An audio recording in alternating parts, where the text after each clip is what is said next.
Deixa eu só completar. É porque eu acho que Vamos lá, tem mais a Gabriela. Ele quer complementar.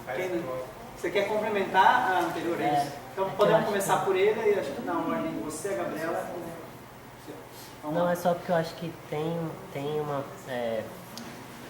talvez pensar a forma como a gente olha para esses dois exemplos. É mais ou menos isso que eu estava querendo colocar. Essa coisa do KO, por exemplo, que você colocou aí, do um contra o outro. E aí o que eu estou colocando é justamente quando a gente fala nesse modelo ou nesse desenho desfuturizante, e aí você colocou que esse desenho moderno ele elimina e destrói a possibilidade de futuro. Então quando a gente pensa nessa coisa do elimina e destrói, está muito associado à ideia de modelo, de transferência, de que realmente vai eliminar e destruir essa possibilidade criativa, inclusive. O que eu estou colocando é quando a gente olha para isso dessa forma, como se fosse eliminar ou destruir, a gente não olha, não percebe essas possibilidades criativas, sendo que elas existem, de alguma forma. Então o teleférico está lá, mas existe sempre o morador que desce a favela andando.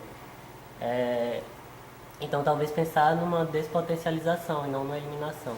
E da mesma forma, quando a gente olha para uma tentativa de tradução em projeto do uso dessas práticas numa comunidade ribeirinha e olha para aquela casa e traduz aquilo de uma determinada forma num projeto, é de alguma forma a criação de um modelo, sabe? Por mais que ele vá olhar para as práticas, e por isso eu falei daquela frase de Léo da alteridade transformada em atributos estéticos, sabe? De alguma forma é também uma criação de um modelo, assim como foi o do Aravena, que virou modelo, eles mesmos distribuem esses desenhos gratuitamente, né? É mais ou menos isso que eu estava colocando, dessa dupla forma de olhar para ambos os exemplos, para não ficar como existe um lado vilão, que é o lado desse desenho unificador, moderno, e existe o lado mocinho, herói, que é de quem vai pensar a partir das práticas, sabe? Olhar os dois pesos e as duas medidas de ambos os lados. Tá, mas não foi essa a ideia que eu quis... Não, eu entendi também, eu só estou tentando esclarecer o questionamento. Sim. Espera o óculos, né? Acho que muita gente quer. Tá. Eu tenho uma dúvida, na real, assim, na verdade, talvez um compartilhar. Eu tenho uma dúvida, assim, para ouvir um pouquinho da experiência de vocês. Porque a gente tem comentado, por exemplo, que trabalhando, eu vou falar uma experiência própria, assim, trabalhando numa comunidade como Alagados, aqui em Salvador, que a gente pode dizer, né, de toda a história da própria conformação do bairro, dos anos 60, dos anos 70 ter se conformado nas primeiras áreas de proteção e que resiste hoje a especulação imobiliária que está ali ao entorno. Vocês não devem conhecer muito, mas é um território que a gente poderia chamar de favela. É uma área gigantesca no centro da cidade. Quase um palafixas. Hã? Palafixas. Eu falei Alagados? Falou. Não, estou falando de Alagados não. Estou falando Alagados, mas estou falando do Nordeste Amaralina, que foi onde eu trabalhei. É que eu falei, vocês até verem, poder trabalhar em Alagados. é o ato falho. Até foi mexido. Transformada. Foi, Alagados foi transformado. Eu trabalhei no Nordeste Amaralina, mas acho que isso aconteceria no Alagados também, mas no Nordeste Amaralina é mais real, é mais visível, porque lá já é um bairro que sofreu muitas transformações urbanas, é um hotel super urbanizado dentro, enfim, Alagados também, mas acho que o Nordeste está numa área central, assim, a cidade sofre esse processo de especulação imobiliária. Se não fossem as legislações, isso não teria acontecido. Mas enfim, indo lá para um processo de interlocução com a comunidade, estou colocando nesse lugar, mas a gente poderia falar de várias outras instâncias, né? E a gente chega com várias expectativas de criar essa relação com a comunidade, de ter uma coisa aproximada, de incorporar as demandas locais, incorporar essas dinâmicas das próprias práticas, enfim. E as primeiras emergências que aparecem enquanto desejo estão sempre no registro das imagens do consumo hegemônicos, né? Então o que é que eles queriam? Eles queriam tamponar os rios para fazer parques lineares, eles queriam aumentar as vias, eles queriam coisas assim que circulam nesse circuito de imagens hegemônicas Como valores urbanísticos. Como valores urbanísticos, os modelos, enfim, que eles têm acesso enquanto imagem, mas também não têm acesso enquanto espaço físico naquela localidade. Então, eu queria saber assim, como é que é dialogar, como é que vocês têm encontrado esse diálogo principalmente nessa relação para não... Como é que você vai dizer para esse sujeito, você não tem o direito de desejar esta imagem associada a um consumo de elite. A solução que eu estou tentando colocar aqui para você é, não, vamos abrir o rio, vamos te demolir todas as casas, vai ter um rio urbano agora. Como é que vocês estão trabalhando com essas relações? Não sei se vocês têm casos e experiências nesse sentido, mas é só porque às vezes a gente cria uma imagem do campo, ou do campo no sentido da interlocução, e eles desejam coisas distintas das nossas também, assim, do que a gente acredita que eles desejam. Então, eu acho que isso, independente de ser decolonial ou moderno, a participação coloca essa questão pra gente. Tá, vou ouvir mais um pouquinho sobre isso. Acho que o Gabriel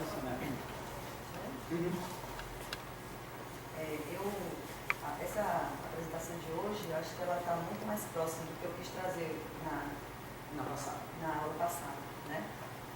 E a fala de vocês dois foi legal, porque foi bem introdutória, né? Eu começo com essa pergunta, de sonhos desenhos geram de sonhos, né? Que de sonhos, né? Que tá no imaginário, que esse eurocentrismo forma, e que no final das contas a nossa técnica, né, a técnica moderna que a Prisma que explora, ela reproduz, né? E quando eu estava tentando falar dessa reprodução do saneamento, a própria imagem de cidade que se reproduz, ela está dizendo de uma lógica de um saneamento que está ali por trás, né? Um saneamento que não dialoga com a bacia hidrográfica, que produz a água que a gente bebe, um saneamento que não está pensando na relação do gerador, do efluente ou do resíduo, que não dialoga com o tratamento do seu resíduo, já praticando a justiça ambiental, porque daí as tecnologias que vão trazer benefícios de tratamento vão estar deslocadas no território, longe de quem está recebendo esse benefício, né? E isso tudo vai se reproduzindo. E as multidimensões, né? Por isso que as crenças que vocês trazem aqui, que eu acho que é importante falar delas, né?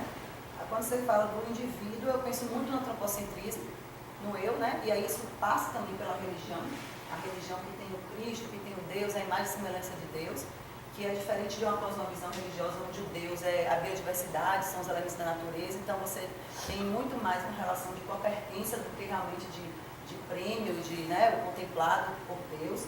Aí esse real é resultado desse conjunto de indivíduo, ciência e economia, né? E eu acho que a palavra economia, a gente tem que trabalhar ela com muito carinho, porque para mim a economia beira a ecologia, no sentido da cadeia trófica. A economia são as relações de troca, e as relações de troca são entre os talvez, seres, nem sei se a palavra é ontológica, são epistemológicas, são do corpo, são da inteligência da vida do planeta, que antecede a gente, né? Então, o problema não é econômico, o problema é da lógica econômica, e eu acho que isso é importante a gente trazer. Porque, e aí o próprio desenho da Paraguaia, quando ela tenta abrir a casa para atividades de economia, porque quando você abre uma lojinha ali, uma quitanda, tem a ver com essa produção da sua subsistência, né, que também passa por isso.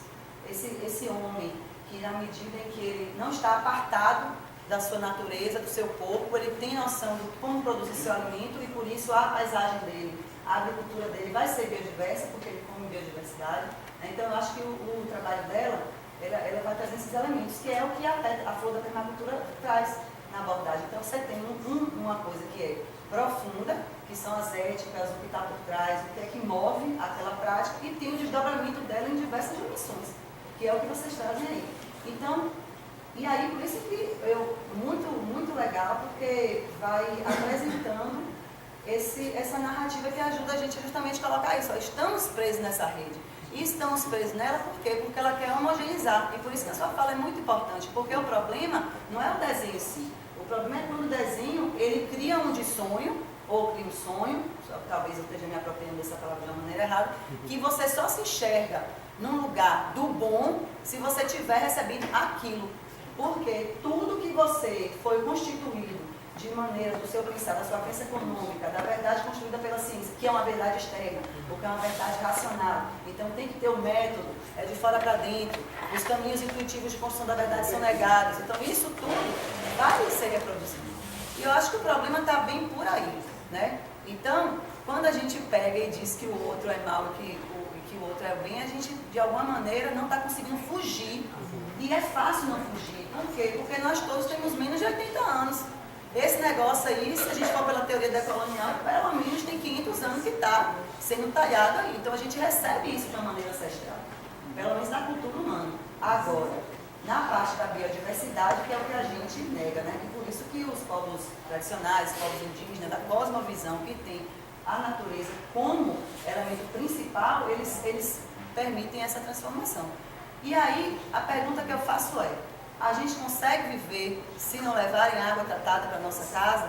A gente consegue viver sem ter um lixo que coleta o resíduo na nossa porta? Os nossos prédios, eles dialogam para que a gente não gere um impacto negativo em outros locais do território? A gente tem como absorver essas demandas e a gente usa a nossa força de trabalho para resolver isso? Ou a gente vai depender sempre de um equivalente geral para comprar esse serviço? Então, é uma ruptura Até que profunda. o nosso próprio trabalho, ou a gente Isso, vai... né? E a arquitetura, o modo de fazer as coisas, ele vai se relacionar com isso. Inclusive a medicina, e aí não tem a medicina das plantas, você vai sempre depender do remédio. A agricultura da Revolução Verde, que é pós-guerra, então precisa introduzir na agricultura os químicos que foram produzidos nas armas químicas da guerra, precisa introduzir os grandes tratores que foram produzidos para a guerra. Aquele corpo de indústrias, de formas de fazer a técnica, precisa continuar vendendo. E eles se apropriam da agricultura, que é a comida. E aí por isso que vai homogeneizando tudo. E por isso que eu na hora da sua fala, eu fiz questão de interromper, apesar do professor que estar um pouco nervoso, que ali não é a produção do alimento. E, inclusive, isso é uma narrativa que está dentro dos movimentos sociais militantes da agroecologia, da permacultura, da produção de alimentos que não estão envenenados, porque eles mostram por estudos técnicos, e a gente não vai negar a ciência jamais, eu acho, a gente tem que absorver as outras formas de construir verdade, mostra que 70% do que chega na mesa da gente é produzido por agricultura familiar. Essa agricultura do agronegócio, ela produz as lógicas dos universais, né? Que é o boi, que é você dizer que é uma floresta verde. Por quê? Porque você só está reproduzindo aquela única lógica que é o de sonho de todo mundo e que é o nosso padrão de desenvolvimento. Porque a Sônia Guajajara fala, esse negócio quer desenvolver mesmo a gente, mas o que é desenvolver? Aí vocês já ouviram ela falar isso? Que desenvolver é o oposto do envolver. Então, quando a gente está desenvolvendo, a gente está tirando o envolvimento nosso nas coisas. E aí que está o perigo, né? E aí eu pergunto, teremos condições de romper com isso? Saberemos viver sem vender nossa força de trabalho, comprar os serviços que a gente usa?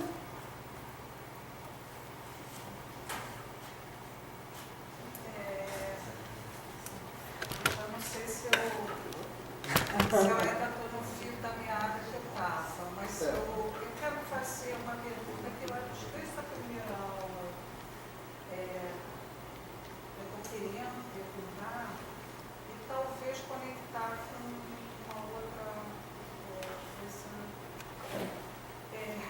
A pergunta é a seguinte, eu estou ouvindo vocês falarem no sul global, norte global, e há pouco tempo atrás eu ouvi um podcast que era apresentava uma aula que a Raquel Monique deu fora do Brasil, não lembro onde, na Inglaterra, e ela rejeitava esse conceito de sul global. E eu comecei a ouvir, eu posso estar errada, eu comecei a ouvir essa discussão quando a gente estava naquele momento de uma economia mais, construção dos BRICS, do BRICS, enfim. E eu fiquei com uma certa sensação que essa divisão, né, sul global, norte global, perdeu um pouco de sentido com uma desestruturação do BRICS, mas também porque eu fico pensando como que a gente estabelece uma globalidade do sul. Se as nossas conexões passam muito pelo norte. Se eu quero ir para a Índia, vai passar pelo norte. O uso do inglês, que a gente andou discutindo aqui, embora ainda seja uma colônia colonizada pela Inglaterra e fala inglês, a língua principal lá, sim, né? Mas enfim, é atravessado pelo... E aí eu fico me perguntando se agora, especialmente, faz sentido essa divisão. E não sei se está propriamente conectado, eu fiquei pensando um pouco se eu estava realmente atenta, na hora que você mostra uns conjuntos habitacionais, que pelo menos um deles era da Minha Casa Minha Vida, você falou numa reprodução de um padrão, na verdade é um carimbo, e acionou o computador para justificar o carimbo, quando na verdade a gente teve isso quando não usava o computador, já tinha computador, mas não era computador doméstico, e muito menos a gente fazia projeto com computador. E que essa reprodução, nem sei se dessa forma tão grotesca como a gente fez no período do BNH, ela teve mais relação com a indústria ou com o Fordismo do que com o computador, né? E eu fiquei pensando um pouco, porque a gente teve uma ruptura, não foi uma ruptura propriamente, mas foi um ponto de inflexão, que começou a questionar no pós-guerra. Houve um questionamento massivo desse modelo, mas a gente não, aqui no Sul, e aí vai o modelo do México, que é copiado do Chile e depois vem para cá, de uma maneira muito piorada, que a gente teve no Aradina para pelo menos fazer um projeto melhor. E ao mesmo tempo a nossa produção nem foi industrializada como foi na Europa. E por outro lado, houve um questionamento desse modelo que passou a diversificar mais nos países centrais ou no norte global, enfim, a produção habitacional. Então, queria falar aqui, assim, queria ver e ver como é que, deixa eu ver se é isso, porque na verdade eu acho que tudo forma uma massa com sua diversidade, mas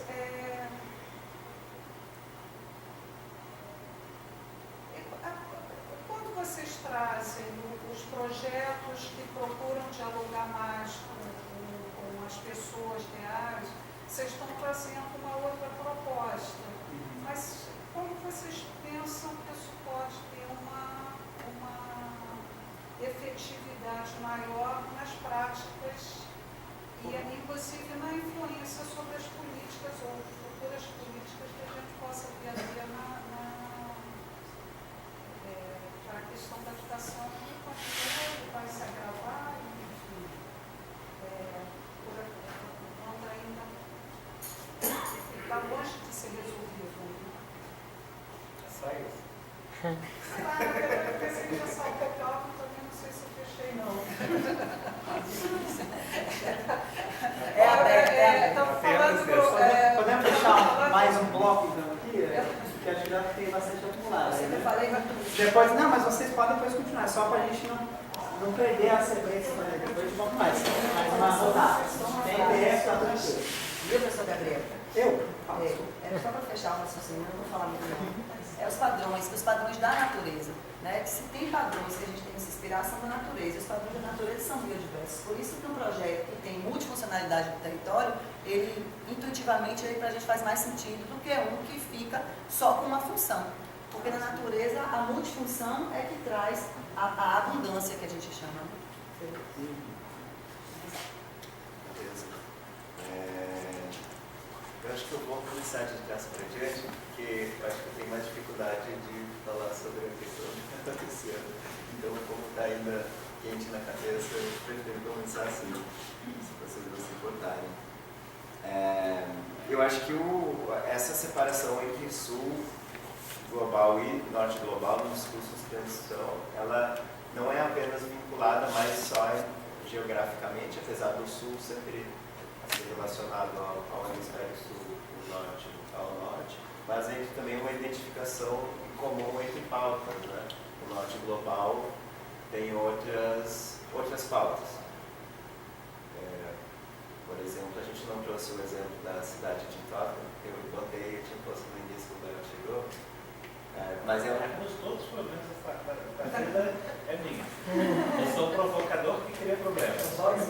Não, mas é que eu acho que é um exemplo bom para explicar essa diferença entre os discursos, né? A cidade de Tottenham, que o Arthur Escobar bota como exemplo no livro, num dos encontros do Dali, eu fiz uma apresentação sobre os discursos de transição e aí eu fui pesquisar essa cidade. É uma cidade que chamamos de Transition Towns, que é um movimento que se criou ali foi um grupo holandês, mas que fizeram essa primeira cidade de Tottenham na Inglaterra, onde eles juntaram a galera, viram um monte de filmes sobre o fim do mundo por causa dos problemas ecológicos, e aí depois juntaram as pessoas para discutir o que eles iam fazer de diferente naquela cidade. Então tem um caráter muito menos emergencial, eu diria, assim,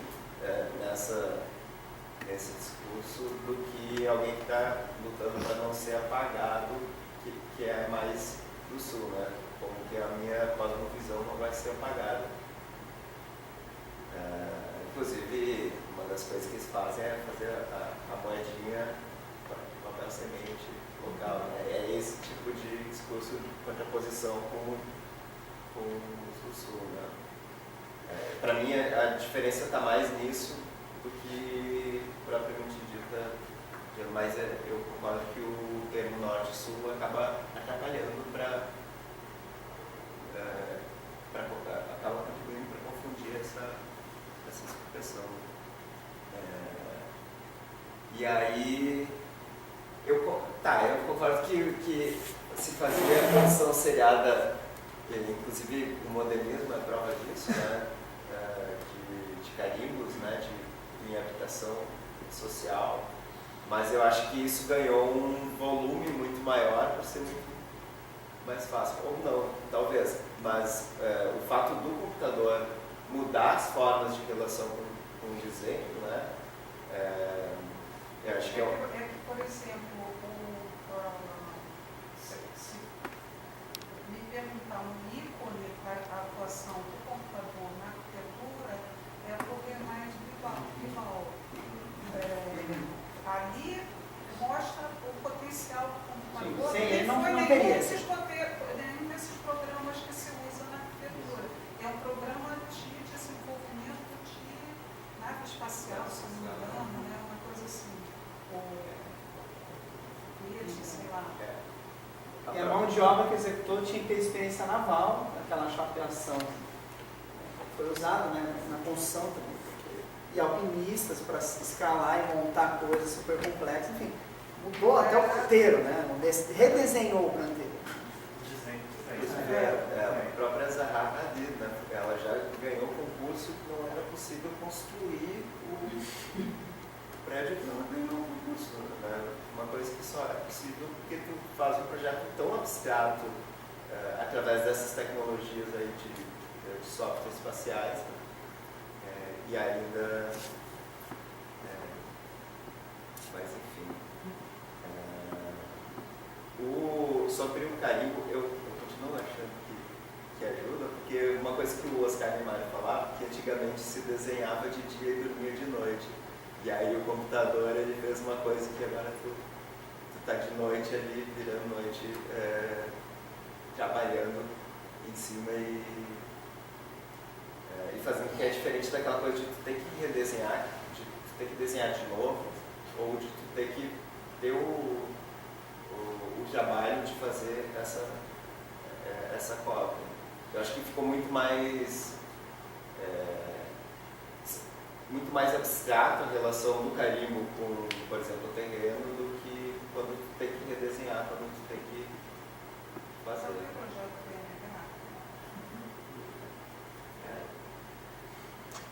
O Febrantes fala dos dois, né? Aquele livro dele Nova era gestão financeira? gestão financeira, né? Tem a recolha dos estudiários que é facilitada e tem a renda da forma. Sim. A renda da forma, acho que tem as duas coisas, né? Agora, o que na parte do Guggenheim, né? O que eu acho que, né?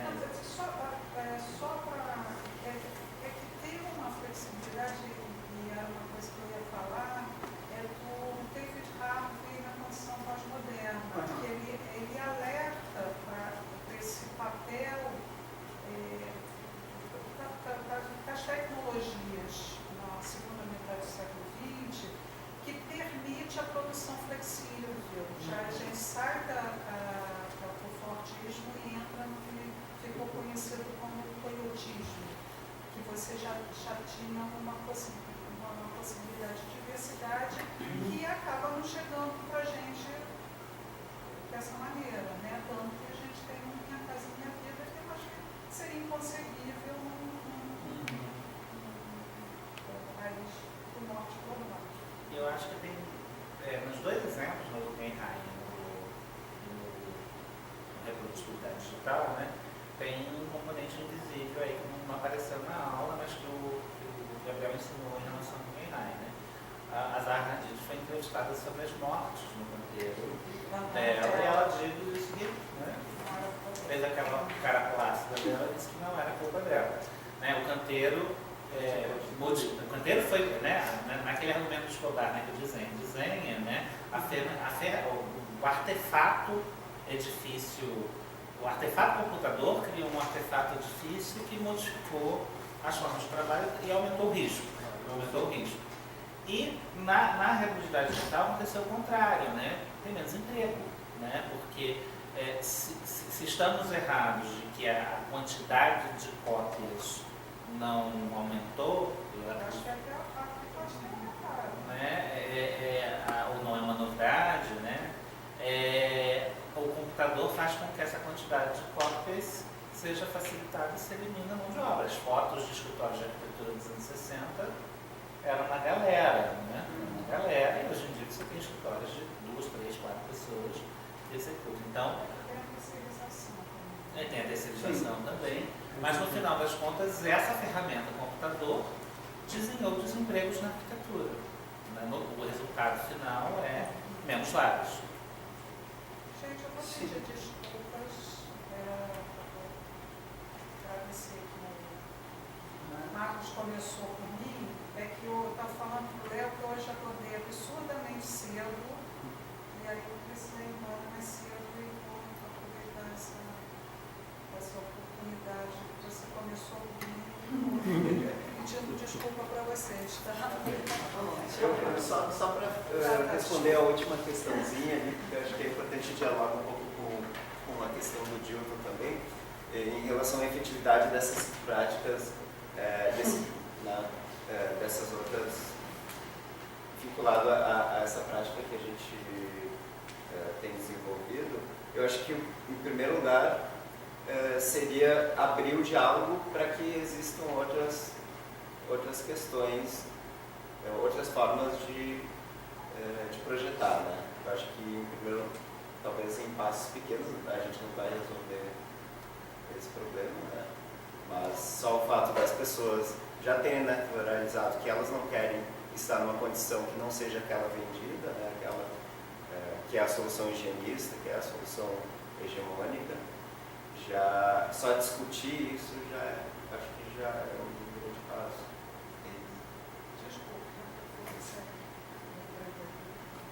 Tchau, tchau.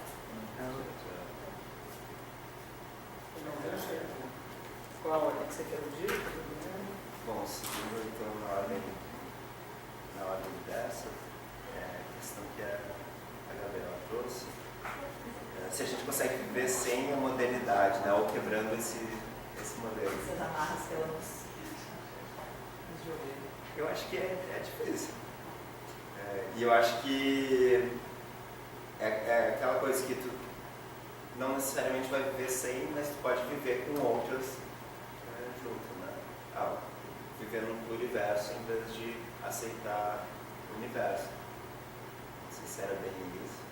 Mas aí a gente tem que lutar por políticas públicas, por isso que, É. tem que pegar lá, tombar o terreiro. Né? Isso. No final você tem que entrar na máquina, introduzir essa perspectiva, validar. Mas será que Lidar com um as dia não? contradições dessa maneira. Será que um dia a gente não consegue perceber essa força de trabalho? Ui, que medo. É uma questão que eu não sei responder. É muito problema. E aí, seguindo do Dilton, assim, queria agradecer as considerações que tu fez antes da pergunta, que eu acho que foram também ajudaram a organizar aí. Eu ia dizer um exemplo de Porto Alegre, onde os caras pegaram uma comunidade de papeleiros e a ideia deles era, vamos dar uma casa para eles, né, um lugar para morar. Só que a solução foi tirar eles do local onde eles trabalham, botaram fora, mais perifericamente em relação ao centro, que era onde eles catavam papel, eles tiveram que morar lá, e tiveram que morar numa casa com um telhadinho, parede, no Minha Casa Minha Vida. E aí, eles não tinham essa questão de viver na casa, ou no lugar. E eles não usavam, por exemplo, o banheiro. Eles ficavam... Eles não tinham esse desenho. Eles não faziam parte da realidade deles. Eles faziam um fogo de chão na sala, queimavam tudo. Então, eu acho que sim, existe essas duas questões, né? Uma que é o diálogo que a gente tenta criar, um que é o diálogo que a gente já vem com uma ideia pré-concebida acerca de outra realidade, que é o que eu acho que é o mais difícil de desnaturalizar, né? E essa outra que é da própria situação que a gente quer, que a gente vai intervir, né? Que busca um padrão hegemônico. E aí... ficou confuso, né? Mas... É porque é uma dificuldade que eu acho que, assim, pensando que nesse lugar do arquiteto urbanista, pensando no lugar da intervenção, do engenheiro também, ou do cara da política pública, não vai ser o sujeito, apesar da gente compreender e tal, a princípio não é o sujeito daquela condição que vai desenhar aquela política pública ou aquela intervenção. Então, eu acho que esse diálogo, nessa relação com essa autoridade, ela vai se colocar. Então, era só para ver um pouquinho das experiências de vocês. Eu lembro quando nas reuniões que a gente tem discutido, né? Uma das professoras trabalhava com os viciados e drogados nas ruas. Então, as narrativas cada narrativa daquela que eles apontavam para ela era uma narrativa que eles acreditavam ser a melhor para aquela pessoa, assim. Então aquilo vai, então provavelmente quando eu cheguei lá, eu arquiteto, estou aqui fazendo um projeto para vocês, ele aprendeu que aquela é a melhor narrativa e aquela melhor resposta naquela narrativa como a melhor resposta para o que eu estava perguntando. Então um cara da prefeitura que não tem acessibilidade, ele vai dizer, realmente, olha, tamponar é a melhor solução, vamos tamponar então. Então, é um constrangimento que eu acho que tem a ver com esse lugar da participação e desse lugar da empatia, de estabelecer partindo desse lugar de não saber o que eu não sei o que o outro quer, eu tenho que entender, era para ouvir mais esses diálogos, porque eu acho que é justamente para não criar esse modelo, senão, de novo, a gente pode chegar numa comunidade quilombola e achar que o que eles querem é morar sabe, nessa imagem do quilombo que se constitui ou nos paradigmas quilombolas e tal.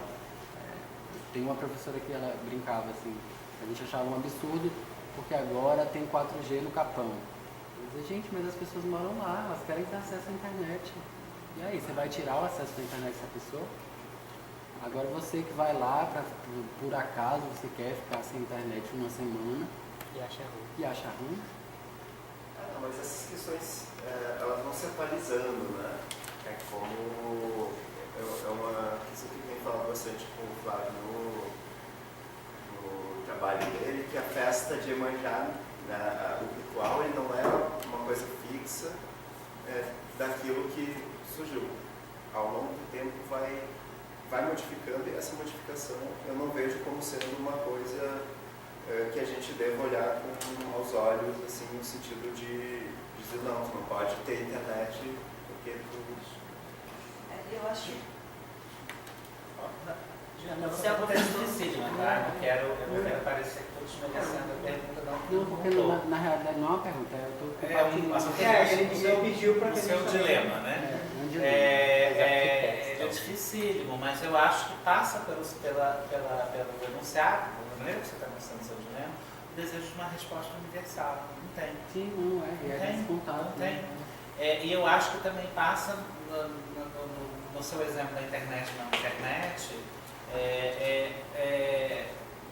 os purismos de determinadas supostas identidades. O sujeito que está no rural não tem ou não quer internet versus o sujeito urbano, né, a tal da colonialidade do ser urbano, que foi apresentado na aula de ontem.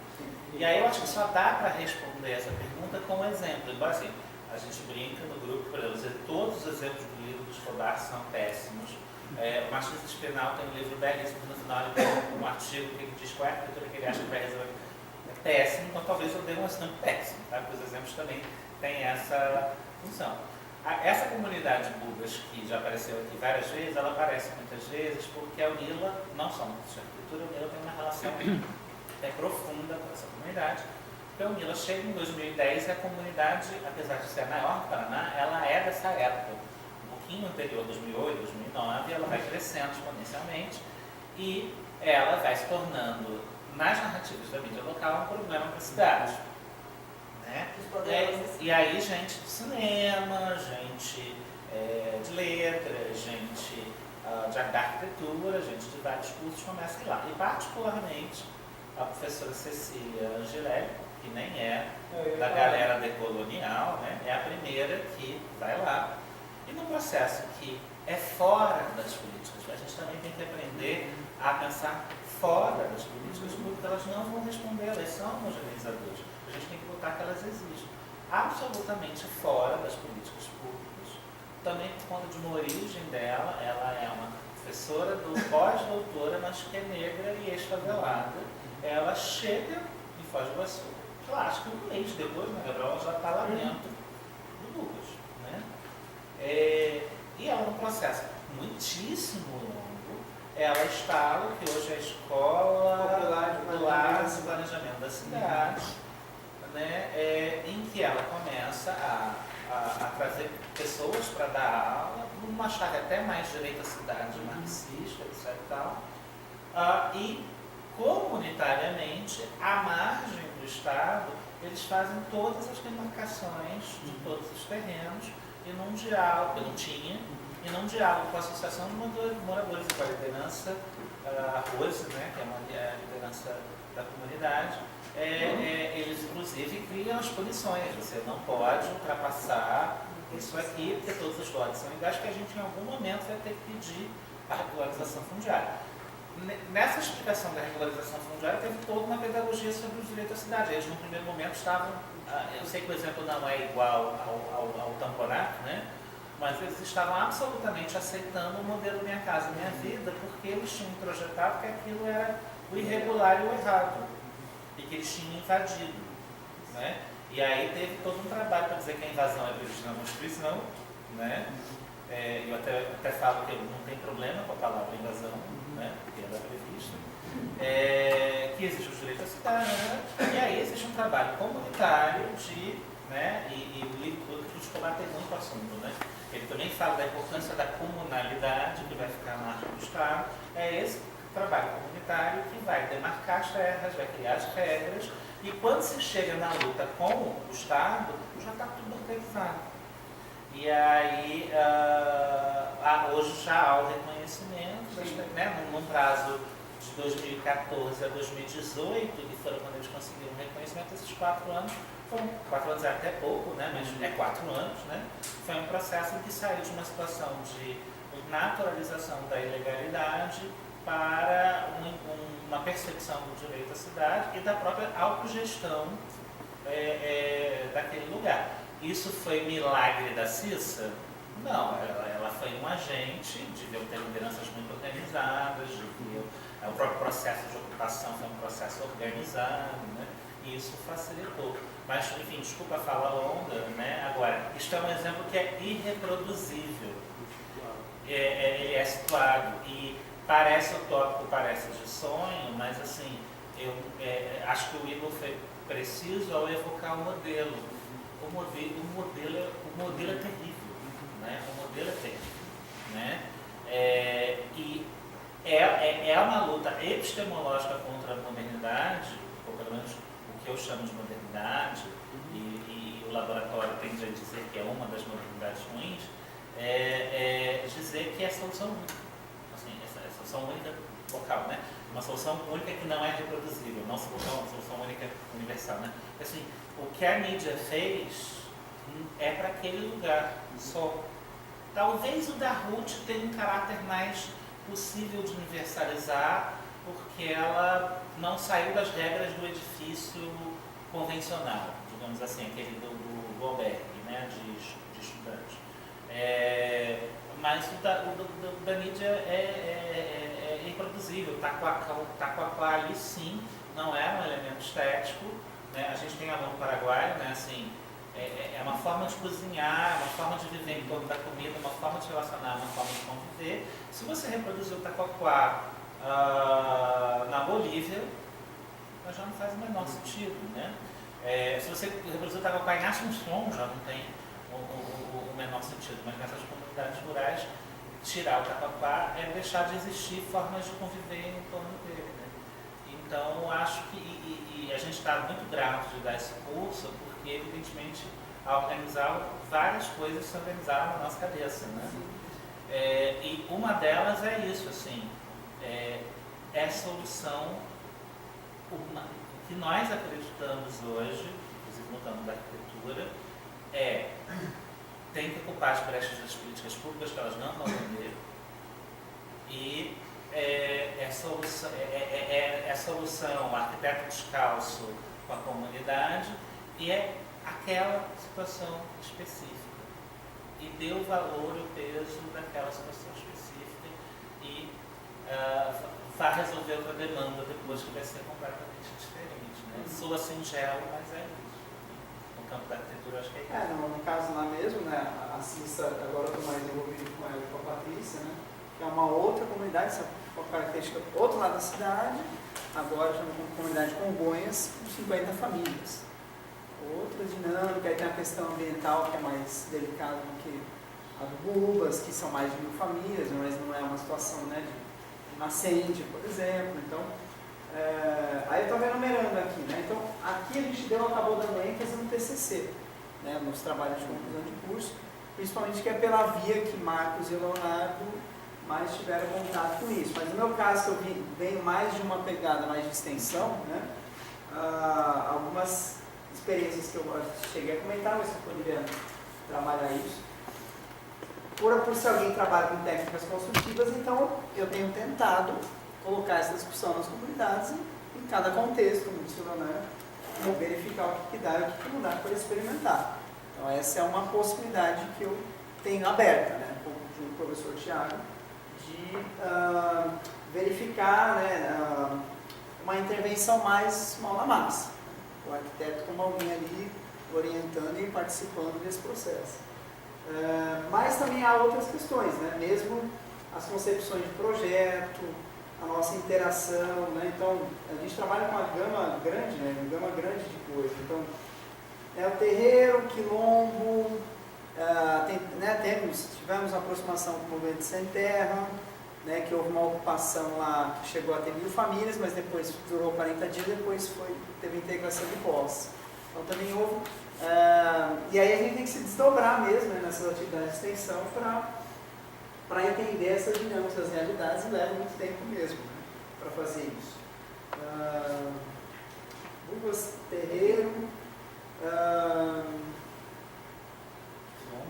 o quilombo, né? No quilombo aí vale o relato, né, que a gente teve, por exemplo, a gente foi lá para o quilombo por uma série de demandas que eles levantaram. Aí eu perguntei para eles, mas na questão construtiva, né? Eu vi a senhora lá, que é uma que nós mostramos aqui no slide, que é uma das matriarcas, vamos dizer assim, lá, falecida agora, ela falando, né? Quando eu era jovem, minha mãe, meus pais, a gente construía com adobe. Né? E a casa dela estava agora em alvenaria. E ela falou, agora está melhor, né? Essa visão de que aquela técnica ali é mais adequada. Né? Só que aí não faltava terra para ela fazer tijolo de adobe. Os tijolos ela teve que comprar. Né? Então, aí entra nessa questão, quer dizer, ela endossa, assim como qualquer um de nós, uma certa visão, um certo modelo de progresso, de bem-estar, ou de que minha vida vai melhorar se eu adotar determinadas técnicas construtivas. Né? Mesmo que lá ela tenha uma tradição que eu, na minha família, não tenho. Imagino que vocês também não. Então, e para ela não foi uma perda, isso foi um avanço. Né? Eu vou chegar para ela, está errado. Né? Então a gente tem que tentar trabalhar isso. As novas gerações viram, né, um certo interesse nisso, porque perceberam as vantagens de tentar, né, mesclar, pelo menos, algumas técnicas construtivas e tentar gerar uma certa independência, uma menor dependência. Porque, trator para ir lá pegar uns eucaliptos aqui para fazer as colunas e madeiramento de telhado, e o mesmo trator que eu faço isso, eu pegar lá alguns metros cúbicos de terra para fazer algumas paredes de terra crua, né, enfim. É possível esse diálogo, mas a gente também não pode encarar como tem que ser purista, né? Não é por aí. Tem um trabalho de contrapor o que foi desenhado enquanto bom, né? Isso faz parte do A gente faz essa discussão. Né? Então, assim, são múltiplos quereres, então no final está todo mundo querendo ali construir um querer, mas tem uma disputa desses quereres, né? E isso está na máquina micropolítica, por isso que não resolve só política pública, mas também só a micropolítica também parece que fica, né? Elas têm que se comunicar. E por isso que a política aí eu acho que, não sei nem se tem outro nome mais patente, mas política nesse caso é importante porque no caso dos acordos sociais, né, do que os grupos de humanos geram enquanto conteúdos comuns que vão direcionar a sua atitude, a sua ética, o seu fazer, né? Eu acho que isso é importante. E aí, o caso de Juazeiro, eu trabalho com plano de saneamento com processo participativo. Lá em Juazeiro, e a política pública de saneamento prevê processo participativo. E é nele que as coisas podem acontecer, né? As disputas de olhares, de quereres, eles surgem. Lá a gente tinha um grupo forte da sociedade que defendia a renaturalização dos rios, a limpeza dos rios, os rios voltando para a cidade. E tinha políticos ao mesmo tempo fazendo campanha de eleição, vereadores falando que iam tamponar os rios. E esse embate ali tinha gente, quanto técnico, escrevendo o planejamento e colocando essa visão da visão ecológica dos rios, que também o comitê cobrava. E no final isso passou enquanto política pública por causa de uma pressão da sociedade. E virou um acontecimento. Né? Então, é esse embate aí que a gente vai poder transformar. Agora, se não tiver uma fala que diz, olha, tudo bem que você quer aquele sonho ali do homogêneo, do que eu também quero, inclusive uso ele, mas veja que isso aqui também é legal, isso aqui feito de uma tal maneira. Então, desconstruir a técnica. Então, a técnica ela é boa quando ela é bem feita, quando ela é bem operada, quando ela é bem feita a manutenção de maneira correta. Se não tiver esse fazer, ela qualquer uma vai ser ruim. Então, disputar isso enquanto técnico, que é o lugar de sair do bom e do ruim. Senão, a gente fica só reproduzindo. E praticamente a universidade ensina a gente a só fazer saneamento centralizador, que diz que só ensina a fazer o prédio sem pensar em outras categorias que são importantes para o urbanismo ecológico, para serviços ecossistêmicos. Então, e aí essa brincadeira, aí até o dia que alguém bater no planeta e tudo desaparecer, a gente vai brincando disso. Agora, com relação à questão da tecnológica, é claro que ela é um curso muito mais para a academia, né? Para sacudir a nossa cabeça que recorre a isso, né?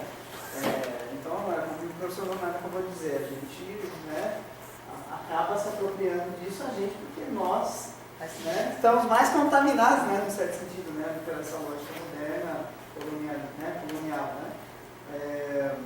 Então, acho que esse tipo de discussão aqui é muito específico desse ambiente, né, a tradução disso para outros ambientes Com é essas muito categorias, diferente. né? Com essas categorias que você percebe. O princípio é o assim, mesmo, mas ela tem diferentes falas, né, em cada lugar.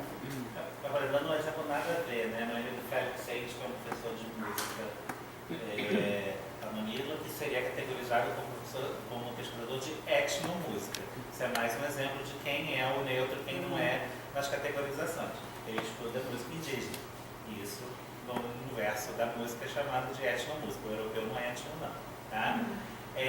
Por exemplo, num debate em que ele falou sobre... Ele fez um debate sobre um filme boliviano, ele chamou para falar, um filme que é sobre música, né? Ele falou do quanto já está supostamente provado que determinadas tonalidades na música indígena, especificamente de Bolívia, são determinados tons que nós, com o nosso ouvido treinado em determinadas músicas o tempo inteiro, não somos capazes de ouvir. Não porque há uma diferença racial, ontológica, entre o meu ouvido e o ouvido indígena, mas é porque nós estamos num ambiente cuja aquela tonalidade não aparece o tempo inteiro, né? E aí a gente tem a incapacidade de ouvir determinados sons. E isso em termos da história dos conflitos entre colonizadores e indígenas na Bolívia, foi utilizado como uma forma de música que em determinados rituais, determinadas partes das canções não seriam ouvidas, né? E também se relacionou com uma lenda de que só determinados indígenas seriam capazes de